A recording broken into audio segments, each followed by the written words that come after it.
Good afternoon and welcome to Get Your Facts Straight News on Channel 4. I'm Willie Burnett. And I'm Shanae McDonald. It has been brought to our attention of new information about the origin of life. The most widely accepted theory of Earth's origin went a little like this. 1. Earth is billions of years old, and 2. The conditions of the early planet and its atmosphere were different from those of today. Yes. Billions of years old. Scientists say that 3.8 to 4 billion years ago, the first life forms came about. And after that, 700 million years ago, Earth was violent and very hot. It was hit by asteroids, meteorites, and comets frequently. It is known that the solar system was formed by a nebula, which is a cloud of gas and dust in space. Gravity, the gravity that pulled the materials towards Earth, was actually formed during the Hadean Eon. Toward the ending of this era, the combination of gases in the atmosphere changed. As Earth cooled down, water vapor condensed, and inorganic materials formed. Alright.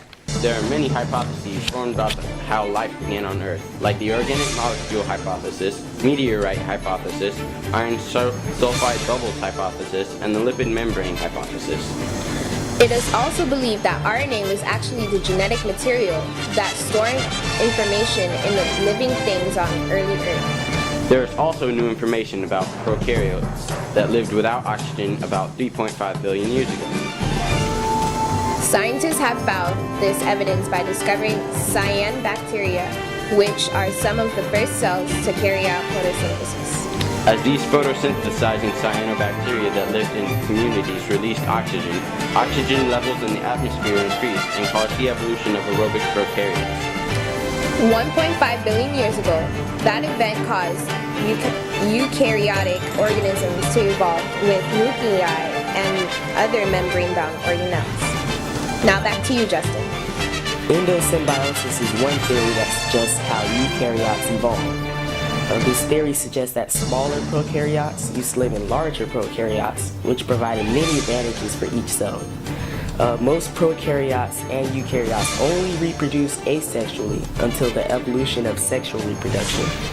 And these advantages of sexual reproduction include such as genetic variation, which allows species to adapt to their environment and to live more closely to one another and cooperate beneficially.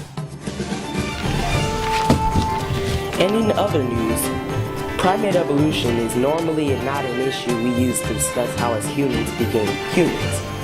Until today, that is. We actually have a common ancestor shared along with the primates of this world, such as chimpanzees, old world and new world monkeys, gorillas, all the poop-throwing animals you love at the zoo. First off, humans, in terms of the geologic time scale, have evolved around 100,000 years ago, which is pretty short compared to Earth's history.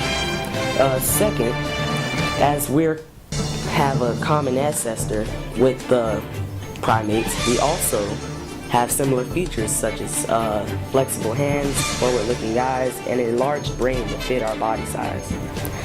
Third, primates are split into two groups, prosimians and anthropoids. The prosimians are the oldest living primates known to date, and they're normally small and nocturnal.